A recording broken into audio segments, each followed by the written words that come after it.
ఆరోవిల్ చూడడానికి ఇంత సాహసం చేస్తామని అనుకోలేదు. సో, పాండి నుంచి ఆరోవిల్ మాకు అరౌండ్ ఒక 40 మినిట్స్ అలా టైం పట్టిందనమాట. ఆన్ ది వే అంతా మాత్రం రోడ్స్ అయితే చాలా బావుంటాయి. చాలా పీస్‌ఫుల్‌గా ఉంటది. మ్యాప్స్‌లో గూడా మల్టిపుల్ వేస్ చూపిచ్చిందనమాట. సో, అక్కడే మాకు చాలా కన్‌ఫ్యూజింగ్‌గా ఉంది. మాతో పాటు చాలామంది అలానే కన్‌ఫ్యూజ్ అయ్యారు. సో, ఎలానో ఎలా పార్కింగ్‌కి వెళ్ళిపోయాము. పార్కింగ్ నుంచి ఆ ఒక్క గ్లోబ్‌ని చూడ్డానికి అరౌండ్ ఒక 2 కిలోమీటర్స్ వాక్ చేయాలని చెప్పారు. సండే కాబట్టి చాలా క్లోజ్‌లో ఉంటాయంట ఆరోవిల్‌లో. Only globe and sound museum ఒక్కటే అవైలబుల్ ఉంటదంట. అంత ఎండలో వాక్ చేయలేక ఇంక రిటర్న్ అయిపోదాం అనుకునే టైంకి అక్కడ ఆటోస్ కూడా అవైలబుల్ ఉన్నాయి. సో, చార్జ్ చేస్తారనమాట. 1 వే అయితే ఇంత, 2 వే అయితే ఇంత అని చార్జ్ చేస్తారు.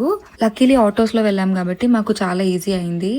వచ్చేవాళ్ళు వాళ్ళే ఎలాగోకలా వస్తారులే అని అలా వదిలేసే కంటే buggy facility are bus facility పెట్టుంటే బావుండు అని అనిపిచ్చింది.